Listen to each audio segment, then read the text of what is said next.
better than one.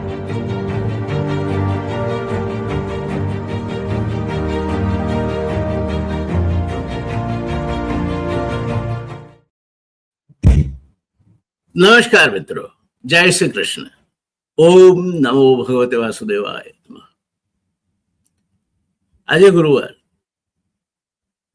મિત્રો, આજે મહાભારતની જે આપણી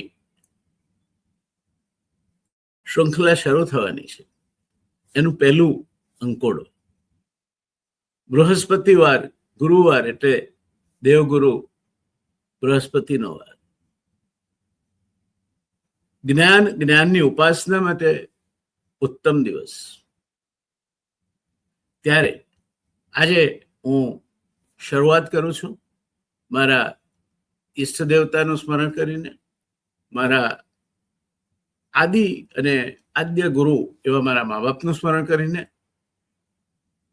મને જેમણે ઘડ્યો એવા મારા અનેક ગુરુવર્યોનું સ્મરણ કરીને, અને જાણે અજાણે જેમણે મને જ્ઞાનના રસ્તે આગળ વધવામાં સહાય કરી છે એવા સૌ પ્રત્યે કૃતજ્ઞતા વ્યક્ત કરીને હું આજે મહાભારતની આપણી આ શૃંખલાનું મંગલાચરણ કરું છું.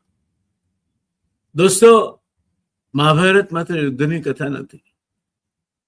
તે માનવ સ્વભાવ, સત્તા, નીતિ અને નેતૃત્વની મહાગાથા છે. એવું કહેવાય છે કે જે મહાભારતમાં છે તે સનાતન સત્ય છે, તે બધે જ છે, અને જે મહાભારતમાં નથી તે ક્યાંય નથી. આજે આ બોધને કેન્દ્ર સ્થાને મૂકીને આપણે વાત કરીશું એવા પાત્રની જેને સમગ્ર મહાભારતમાં સૌથી વધુ માન મળ્યું છે. એ પાત્ર છે ભીષ્મ પિતામહ. પણ એક પ્રશ્ન પૂછું, શું કોઈ વ્યક્તિનો મહાન ત્યાગ આખા રાષ્ટ્રના વિનાશનું કારણ બની શકે? ચાલો હજારો વર્ષ પાછળ હસ્તિનાપુર તરફ જઈએ. હસ્તિનાપુરના રાજા હતા શાંતનુ. તેમનો તેજસ્વી, પરાક્રમી અને લોકપ્રિય પુત્ર હતો દેવવ્રત. દેવવ્રત માત્ર રાજકુમાર નહોતા, તેઓ ભવિષ્યના રાજા પણ હતા. એક દિવસ રાજા શાંતનુ યમુના કિનારે ગયા અને ત્યાં સત્યવતી નામની મત્સ્યકન્યાના પ્રેમમાં પડ્યા. પરંતુ સત્યવતીના પિતાએ એક શરત મૂકી. સત્યવતીના ગર્ભમાંથી જન્મેલા પુત્રને જ હસ્તિનાપુરની ગાદી મળવી જોઈએ. રાજા શાંતનુ મુશ્કેલીમાં મુકાઈ ગયા, કારણ કે રાજ્યનો અધિકારી તો એમનો જ્યેષ્ઠ પુત્ર બનનાર દેવવ્રત હતો. દેવવ્રતે જ્યારે પોતાના પિતાનું દુઃખ જોયું ત્યારે તેમણે એક અસાધારણ નિર્ણય લીધો.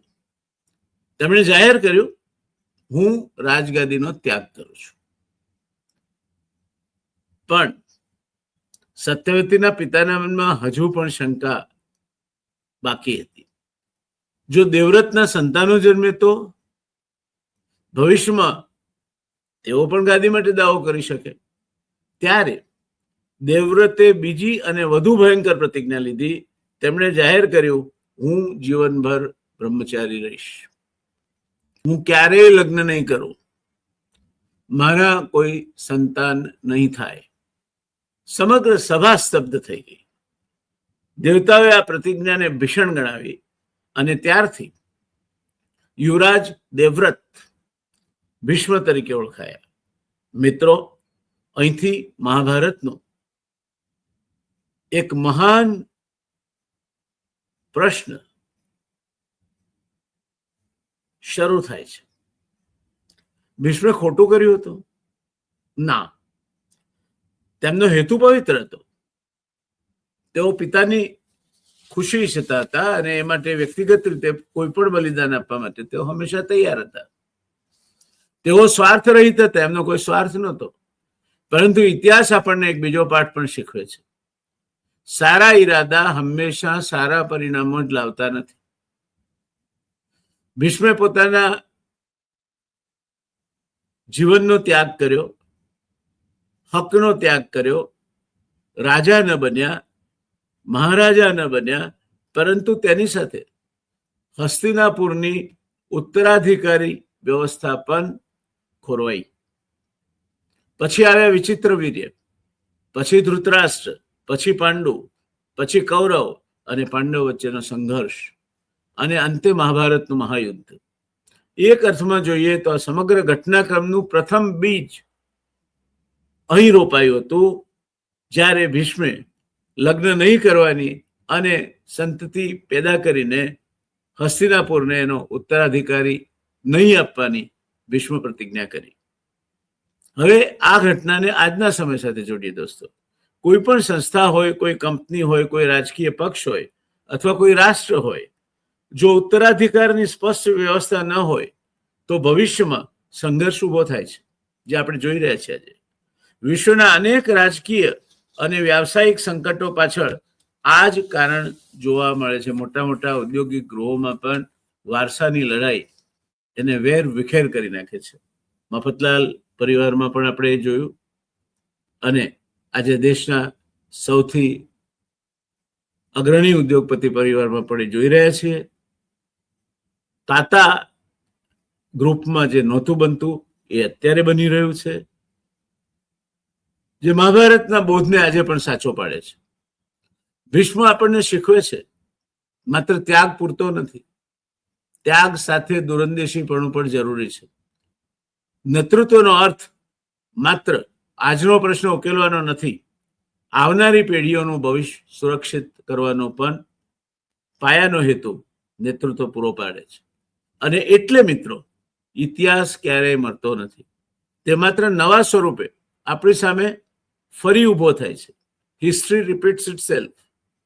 મહાભારત ભલે હજારો વર્ષ દૂર પહોંચી ગયું, પણ આજે પણ એનું મૂળ તત્વ આપણી વચ્ચે જીવંત છે. તમને શું લાગે છે, ભીષ્મે સાચું કર્યું હતું કે તેમની પ્રતિજ્ઞા જ મહાભારતના યુદ્ધનું પ્રથમ કારણ બની? તમારો સ્પષ્ટ અભિપ્રાય કોમેન્ટમાં જણાવજો. આનંદ થશે મને જાણતા. નમસ્કાર, જય શ્રી કૃષ્ણ. ઓમ નમો ભગવતે વાસુદેવાય. ઓમ નમો ભગવતે વાસુદેવાય.